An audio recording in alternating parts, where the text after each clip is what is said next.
Hey guys, what's going on? Welcome to the show. This is Sports with Strawberry Ice. I'm your host, Jeff Turnipple, and as always, I'll bring you sports from a West Side point of view right here in the great city of Cincinnati, Ohio. Straight out Cincy, home of the Cincinnati Bengals. All right, guys, if you found this show on YouTube, do me a favor, hit that like and subscribe button. I am up to 575 subscribers. That is awesome. Let's keep it rolling. Try to get to 600 as fast as we can. All right, this show and every show is brought to you by T Properties. T Properties, quality housing for quality people. Check out their website at www.tpropertiesllc.com for all your rental property management needs and your rental needs. All right, guys. Well, had kind of a bad weekend as far as Bengals fans go. They had the passing away of one of the Bengals greats in Ken Riley, who should be, in my opinion, in the Hall of Fame. He played 15 seasons, recorded a total of 65 interceptions, which is fifth all-time in NFL history. Fifth. Rod Woodson is number one. He's probably getting in the Hall of Fame. Ken Riley's fifth. It's pretty good. He had 18 fumble recoveries, 96 fumbles return yardage, 96 yards in fumble return yardage, and an INT return for a touchdown. All are Bengals records. All of them. Now, for younger Bengals fans, he retired in 1983. Some of you may have never, most of you probably may have never saw him play or even heard of him. Now, this is one of the problems that I think the Bengals need to address. So we've said this before. There is no Ring of Honor. There is no Bengals Hall of Fame. When we go down to PBS, there are pictures of former players, Ken Riley's one of them, walking around the inside of the stadium. That's it. That's the only acknowledgement that the Bengals organization gives to their former players. And to me, that's got to stop. Because one, like I said, Ken Riley's fifth in NFL history for interceptions.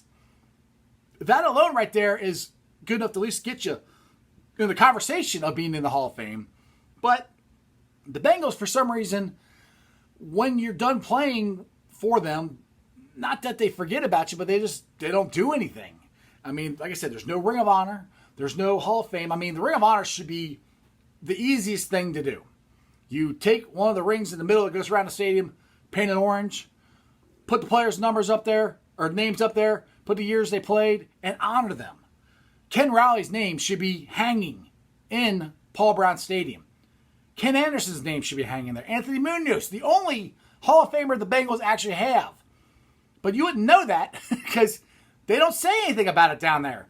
So that's one of the things where I think the Bengals have got to do a better job of promoting their team and their history of the great players that we have had in this. And that, I think, is one of the reasons why the Bengals have such a hard time getting their players into the Hall of Fame. We've only got one. I mean, there should be at least three, I think. Ken Anderson, Anthony Munoz, and Ken Riley. I mean, I'm sure there's others, but those are the three to me that should be in. And they're not even close. I mean, Ken Anderson, they're starting to get some movement for it. I hope he gets in. I'll be surprised. Ken Riley should be in, but I don't see that happening. But the thing is, if you look at what all these other teams do, like unfortunately the Sucky Niners and the Pittsburgh Squealers, these guys, they all got their own Hall of Fames. They got rings of honor. Yes, they've won way more Super Bowls than we have. Yes, that's granted.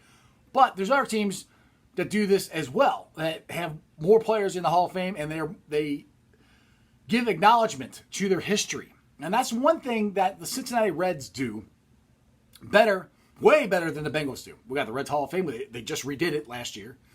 There's always something new down there at the stadium for when we can go back to the stadium, for the fans to go check out. Paul Brown Stadium looks exactly the same as it did in 2000 when it opened up. I think we got a new Jumbotron, and we have field turf instead of grass.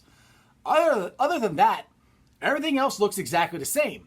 And to me, the fan experience has got to get better for the Bengals and their fans, and to help us have pride in our history, because we do. It's not all bad. In the 70s, they were good teams. They just unfortunately had to stupid Squealers in our same division, and they were pretty good.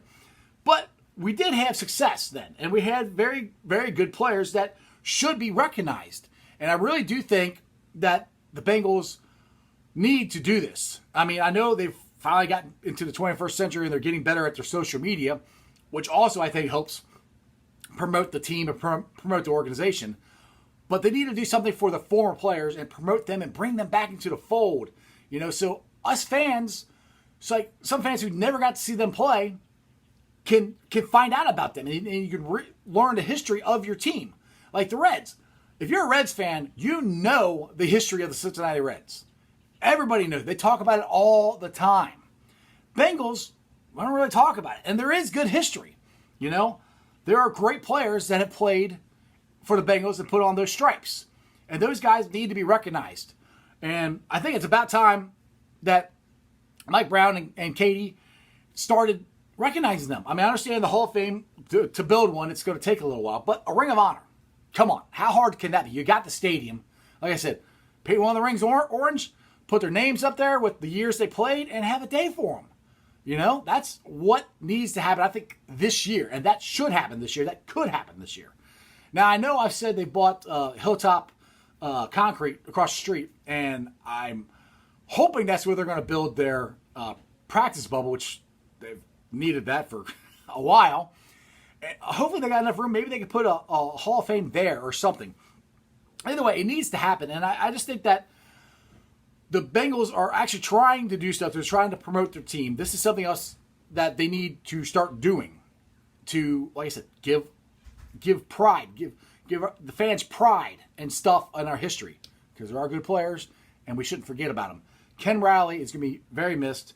He's a very nice man, very good football player, and I want people to remember him and know who he is. I bet just some Bengals fans probably never even heard of him because they weren't alive when he played.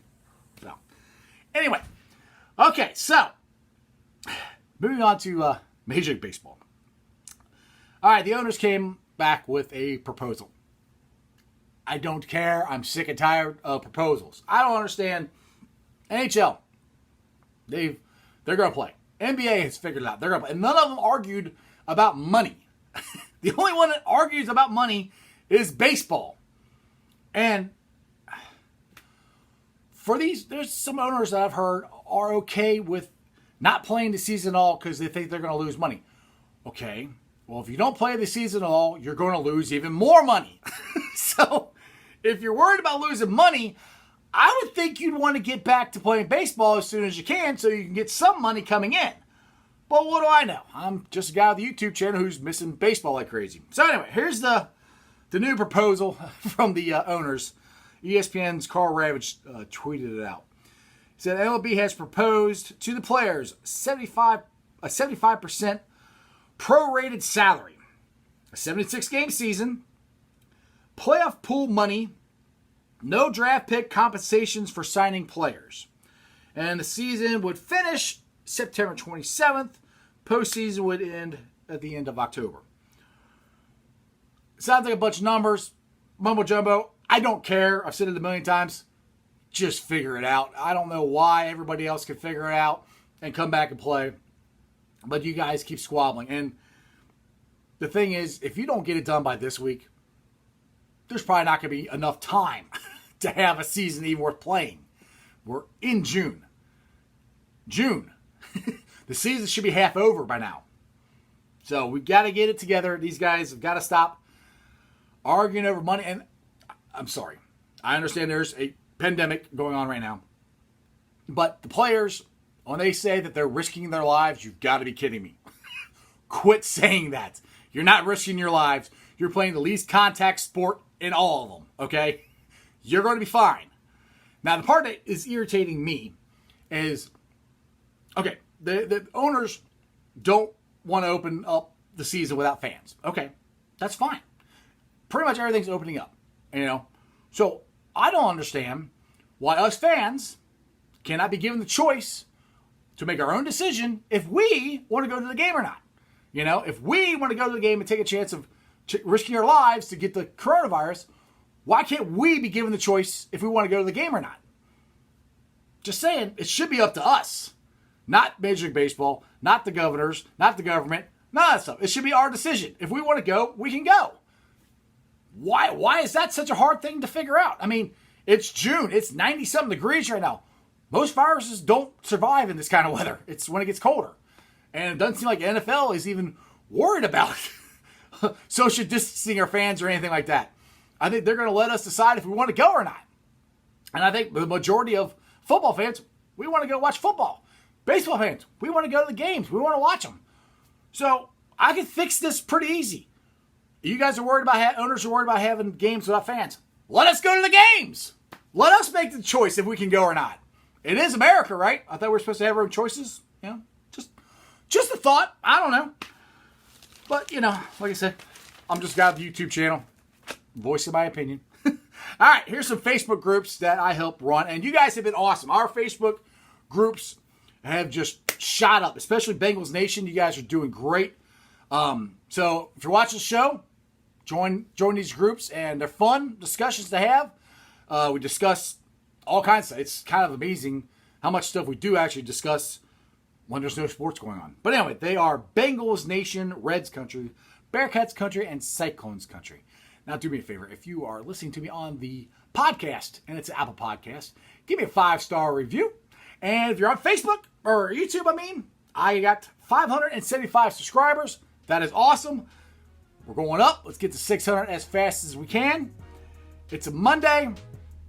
Weather is wonderful. Go outside and enjoy it. Well, watch me first and then go outside and enjoy it. Other than that, that's just sports, baby. Tell all your friends about me. See you guys.